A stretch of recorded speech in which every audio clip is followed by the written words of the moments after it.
Page Vortex. Era. Chapter 1.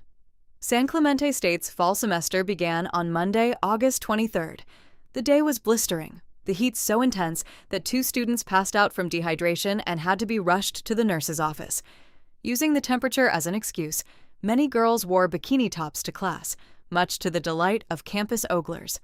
Matriculating students studied university maps, attempting to navigate the sprawling 295-acre campus. Others gathered at freestanding directories, finger-tracing class routes. Juniors and seniors were better acclimated, threading the huddled masses like tigers through gazelle herds. Trudging toward the mathematics building, Professor Edwin Stansfield viewed them all with contempt. In room 125, a fresh batch of students awaited, wishing to be anywhere but advanced algebra. Stansfield was already going on 10 minutes late. If he didn't hurry, the kids were liable to start leaving. The dean would love to hear about that. Stansfield felt like shit and looked it too. His girlfriend/former student had left him 2 days prior, and he'd been breathing Jim Beam ever since. He'd thrown up twice that morning, in the shower luckily, and hadn't yet eaten. His eyes were bloodshot. With every exhalation, he smelled death. His slacks and sports coat were begrimed, not that he even noticed. He'd also forgotten to shave. Walking through campus, he heard one girl ask, "Who paid for a bum's tuition?" 5 minutes later, he realized that she'd been referring to him. Stansfield took attendance. Everyone on the 30-student list was present. "All you crashers can fuck off," he said. "There'll be no learning for you here." Laughter erupted as if he'd been joking. "I mean it. Leave." The crashers got the hint, exiting in a sad exodus. Stansfield gave everyone a syllabus and told his students to go away. "Anyone without a textbook on Wednesday skips the first exam," he declared as they lurched out. He then locked the door and fell asleep at his desk. When he woke up 3 hours later, it was almost time for his next class. Dismayed, Allison Dunkelman exited the classroom, having not considered the possibility of her teacher being an asshole. Then she sighted her friend Patricia, and her worries flew away. "Hey, girl!" Patricia screeched. Playfully slapping Allison's white ass, she added, "Damn, baby, you must be losing weight." Allison's stomach growled. Time to eat. In the center of campus, many enticing scents battled for dominance. Pizza, chicken, Chinese food, all manner of delicacies. 8 restaurants framed 24 lunch tables. Each table was occupied, with beer and margaritas being consumed at an alarming rate. Here it was, barely past noon on the first day of school, and 3 drunks were already face down in their own spilled beverages. As they trash-chucked their leftovers, Carl Platter elbowed his friend/roommate, Thomas Haynes. "Peep that hot black bitch at Chickenland. How about I ask her to hit some bars with us tonight? You can take her friend." "The fat one? She's not that fat." "The fuck you smokin'? That bitch is about to order one of everything. How about I take the black one, and you take Goodyear?" "No way, man." Instead, they walked south, toward parking structure 3, wherein awaited Thomas's Ford Escort. The two had spent many wild nights in the car, picking up bar skags and committing sloppy acts of vandalism, quite plastered. Being done with the day's classes, they'd already swallowed 2 pitchers of Bud Light apiece, plus a little food to soak it up. It felt great to be back in school, where pretty gals abounded. Once the semester picked up steam, things would shift somber, but for now, they were fucking carefree. Threading the crowds, they rated the surrounding females, pointing out the ones with the best tits, those with the bounciest asses, and a few vixens remarkable in both areas. They separated the dream girls from the troglodytes, high-fiving whensoever a particularly luscious specimen was spotted. Chapter 2. The next morning, Edwin Stansfield awoke to an overly shrill alarm clock. There was quite a bit of blood on his pillow. Blood caked his upper lip, too. At some point in the night, his nose had spurted like a burst dam. Not a good sign. In the bathroom mirror, he saw a 3-day-old corpse come to life, face bloated and pale, eyes filmy red. Though he couldn't remember cutting himself, there was a suppurating scab atop his right cheekbone. Coughing carried fresh blood into the sink, enough to fill a shot glass. Washing it down the drain, he felt a moment of vertigo. His legs nearly gave out. All colors bleached away. When his vision finally returned, he prepared for another day of teaching. Page. Thomas awoke, naked, in an unfamiliar dorm room, with no memory of how he'd gotten there. Beside him, engulfed in a stained, pink bedspread, was a strikingly ugly gal. Her face was mostly acne, her physique flabbily unappealing. The surrounding walls were plastered with pictures of the girl and her equally unattractive friends posing in various settings. A vacant bed sat on the room's opposite side, presumably belonging to an absent roommate. Careful not to wake the sleeper, Thomas scavenged for his clothes. His shirt hung over a wicker chair, his pants were half under the bed, next to his socks. No trace of his boxers could be seen, so he slid his pants on without them. But where were his shoes? He looked everywhere, but his lacailles remained elusive. Rather than waking the beast he'd apparently sextified, he decided to leave without him. But there they were in the hallway, reeking of spilled beer. Fleeing into fresh air, he realized that he'd exited Quapaw Hall, whose name always sounded funny to him when spoken aloud. It was early in the morning. Students milled about zombie-like, eyes unfocused. Many clutched Starbucks cups. Asking one the time, Thomas learned that it was 6:47. He had astronomy 320 inches, a couple of hours, and couldn't miss it, lest some crasher steal his spot. He'd have to locate his car as soon as possible. He found a payphone, having somehow lost his celly the previous night. Carl, irritably hungover, answered on the fourth ring. "Who the hell is this, and what do you want?" "Dude, this is your roommate." "Yeah, whatcha want?" "Listen, I just woke up in some bitch's dorm room. I don't know how I got there. I don't know where my car is either, and I'm hoping you can fill in the blanks." There was a lengthy pause. Then, "You went home with some beastly broad, remember? You know, after the stuffed pig?" The Stuffed Pig was a dingy, campus-proximate bar. Popular with SCSU students, it was generally loud and unruly. Fistfights and bathroom stall sex acts occurred often. Thomas didn't remember being there the prior night. "You were so fucked up, man," Carl continued. "I was drunk too, but not like you were. You were on a fucking good one. I had to take your keys, brah. That's how I got home." "So, you've got the escort?" "Yeah, buddy." Thomas breathed a sigh of relief. "Good. I need you to pick me up from campus. I gotta clean up a little before my astronomy class." "Go fuck yourself," Carl said before hanging up. Entering his classroom, Stansfield found it disturbed. Every desk had been knocked onto its side. A message was scrawled across the blackboard. Giant letters spelling out "The Exodus" begins in blue chalk. The letters were thick, suggesting that they'd been traced over and over for proper ominousness. He erased the message and set about tidying the room up. As he righted the last desk, a student walked in. A spiky-haired Asian American wearing a manga kitten shirt. "Professor Stansfield?" he asked. "That's me." "Hello, I'm Jianyu B. I'm looking forward to your lectures this semester. I heard you're a great teacher." "Now who told you that?" It had to be a joke. In lieu of an answer, Jianyu snagged a seat in the back of the classroom. Opening a blue notebook, he sat there staring forward, as seats were claimed all around him. Overall, the class looked just like the one from the previous day. Stansfield took attendance, dismissed the crashers, and handed each kid a syllabus. He said that he'd see 'em on Thursday, and they'd better not forget their books. Chapter 3. A week passed. Slowly. The semester would be a long one, Thomas suspected. Stranded in Physics 195, he couldn't follow the lesson. Speaking rapidly in a Spanish accent, Professor Miranda Vasquez was saying something about conversion factors, which he'd probably need to know later. Thomas glanced one desk over, cited Emily, and all else faded away. As far as he was concerned, she was the most astonishing girl at SCSU. He'd introduced himself on their first day of class, and she'd ignored him ever since. Someone tapped his shoulder. Turning, he beheld the smiling face of Ronald Pickering, whose eyes gleamed with suppressed secrets. "So, Thomas, bone any fat chicks lately?" In his peripheral vision, Thomas saw Emily grimace.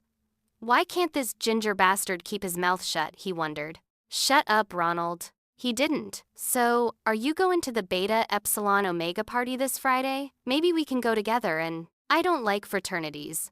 I'm not going. The professor stopped lecturing and pointed at Thomas. Do you have something to share with the class, or am I just boring you? Her lips were drawn together so tightly that her mouth had disappeared. Sorry, we were just talking about a party. Paige. In my class? While I'm up here attempting to teach you? She paused for dramatic effect, then shouted, "Get out of here. Come back when you've learned proper university conduct. This isn't high school, young man." Reluctantly, Thomas complied. Sardonically smirking, Emily whispered, "Tough luck." Outside the classroom, Thomas made it about 20 feet before being hit with an all-too-familiar shoulder tap. And there was Ronald's freckled countenance saying, "Damn, Vasquez sure is a bitch, isn't she?" "Yeah, I guess so. I heard that last year she failed a student after they sneezed during the final." That sounded like bullshit, and Thomas said as much. There seemed no way to shake Ronald without hurting his feelings. The sun beat down mercilessly. Thomas's forehead sprouted perspiration beads. At last, he had an idea. "Hey, Lenny," he shouted to no one in particular. "Sorry, Ron, but I've gotta go talk to this guy." He ran a suitable distance, and then sidled up to some random dude, walking beside him long enough for an imaginary conversation to take place. Asterisk asterisk asterisk. "I can't believe I let you drag me here," said Allison, struggling to be heard over the din of the bar. At a grimy table, Patricia and she sipped strawberry daiquiris and gossiped about the men around them. "Where's Kelly, anyway? She said she'd be here." Patricia was resplendent in her white halter top and green miniskirt. 2 guys had already asked for her number, neither received it. As usual, the stuffed pig was packed. Apparently, there'd been a fight earlier that evening, in the tiny passageway between the bar and the bathroom. The aggression in the air was palpable. Another fellow, tall, with dreadlocks and a large, crooked nose, ambled over. "Hello, ladies," he drawled, as if relishing the way that it sounded. His eyes were strange, their pupils expanded and contracted with the music. His hands jumped and danced, clicking sharp nails across the tabletop. Expecting him to say Patricia's number, Allison asked what he wanted. His response was surprising: "I'd like to taste the backs of your eyelids." Unsmiling, he kept his eyes locked on Allison's, daring her to reply. "Well, you're not gonna." Allison tried to sound casual, even playful, but her voice wavered. The guy was really creeping her out. At a near-deafening pitch, Patricia exclaimed, "What the fuck did you just say? You wanna taste the backs of her eyelids? Get the hell outta here, you Jeffrey Dahmer ass motherfucker." People were staring, amused by the tableau. The guy lingered for another half-minute. Then he faded amid the dance floor's writhing bodies. "Wow, that was super creepy," said Allison. "I've heard worse, believe me." Reclaiming a memory, Patricia looked past the ceiling. "This one time, back in Georgia, I was at a bus stop. It was bright and early, and I was headin' to a job interview for this stupid cosmetics company. I was feelin' good, ready to nail that interview, when all of a sudden, this bum came up. 'You're real putty,' he slurred, eyeing my tits. 'How's about you pee in my beard?' He did not say that," Allison interjected. "Yes, he did. Then he asked if I was menstruatin', all like, 'I can smell the blood in your cunny. Lemme get that tampon, girl.' Oh my god. What did you do?" "Well, luckily, the bus pulled up and I got the hell out of there. The bum tried to get on, too, but he had no money. He did blow me a kiss as we drove off, though. You're lucky you weren't raped. Ain't nobody gonna rape me, girl. I'll fuck a hobo up." Allison's vision cut out. Someone had their hands over her eyes. An almost inaudible whisper came, "Hey, sexy. Can I get a piece of that ass?" The hands came off, and there was Kelly, grinning mischievously, her unearthly green eyes sparkling, a few bong loads deep. Damn, girl, we been waitin' all night for you, Patricia said. We were fixin' to leave soon. Oh, you can't leave yet. The night's just beginning. How can you say that? It's past midnight on a Tuesday, said Allison. I've got class in the morning. Kelly laughed. Class in the morning. I can't believe you, Ally. This is college, the best time of our lives, and you're moaning about class like everyone's mother. Ladies, we're getting laid tonight. Allison blushed, acutely uncomfortable.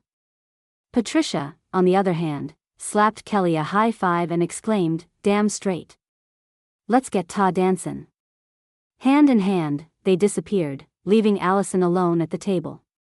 She downed the rest of her daiquiri and went for another.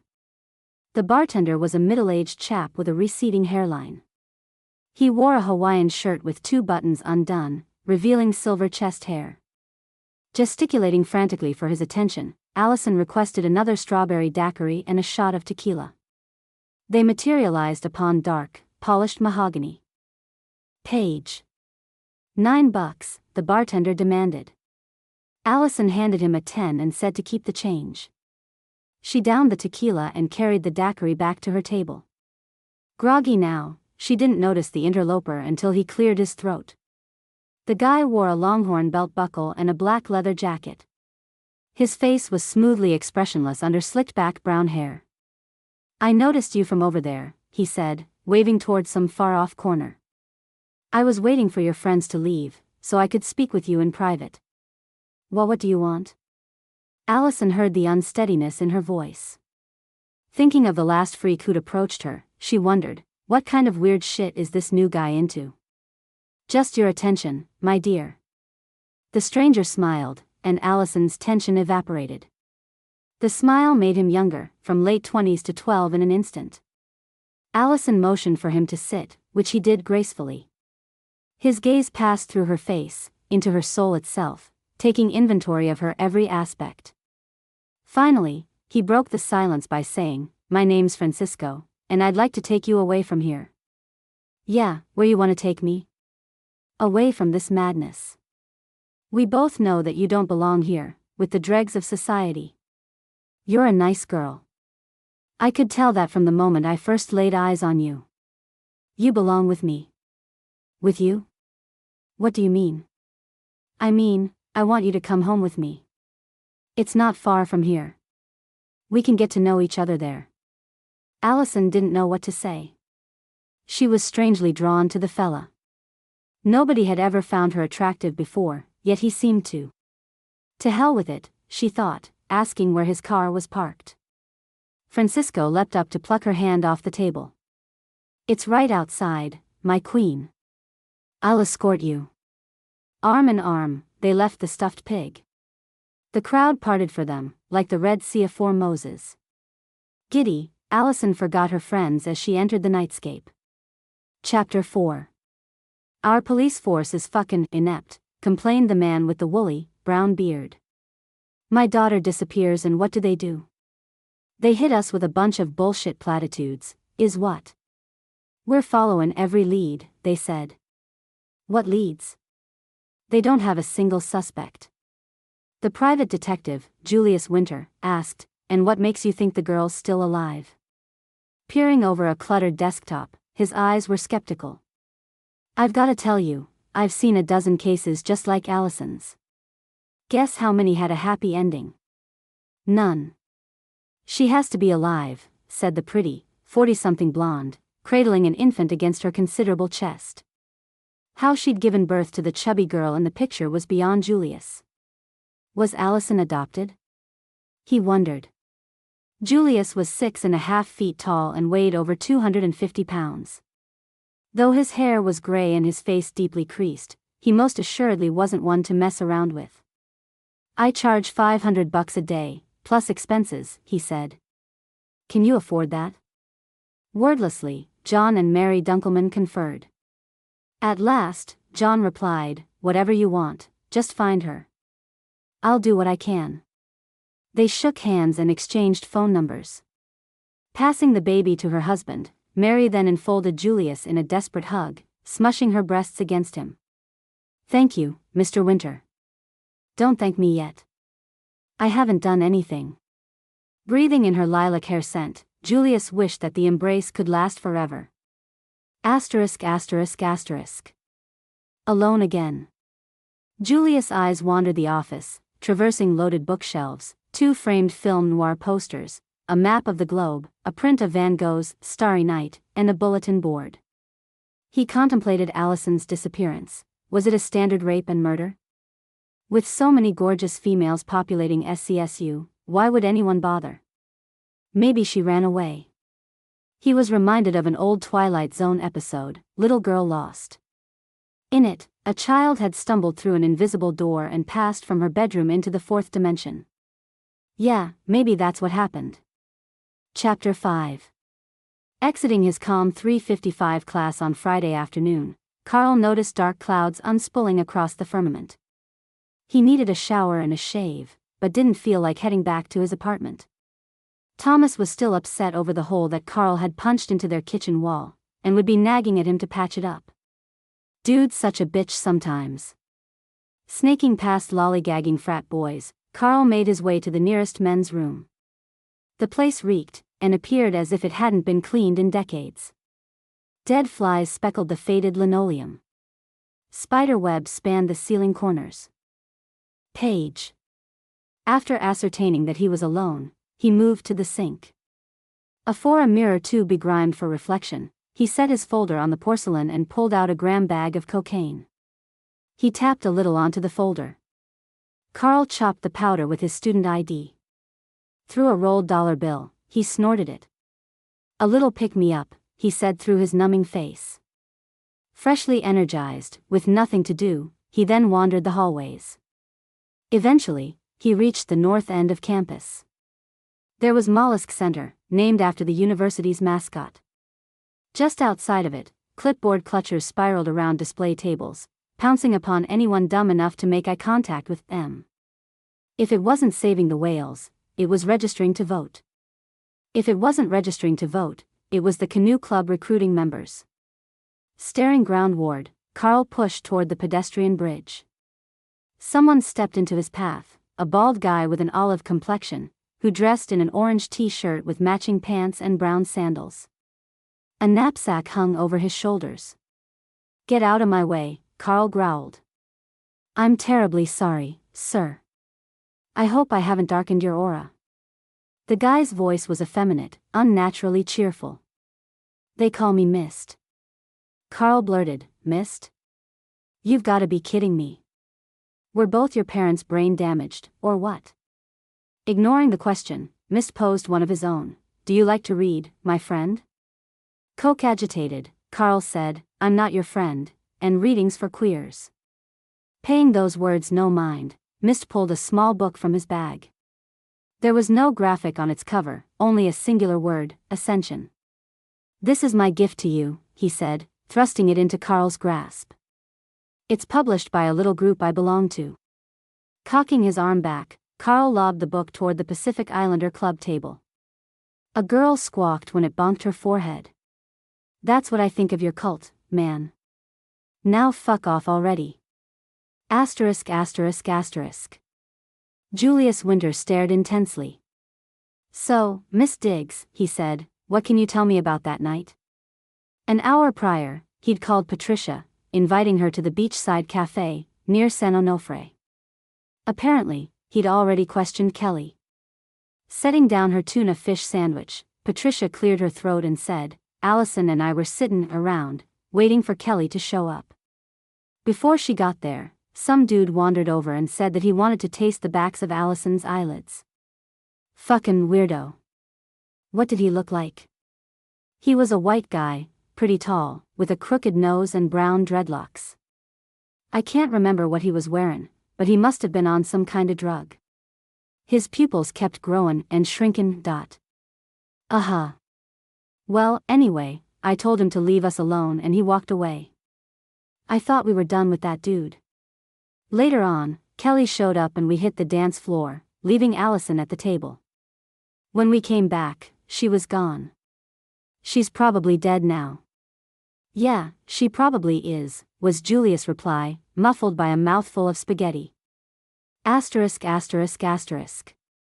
Night fell, heralding revelry at the Beta Epsilon Omega frat house, just past SCSU's southern edge.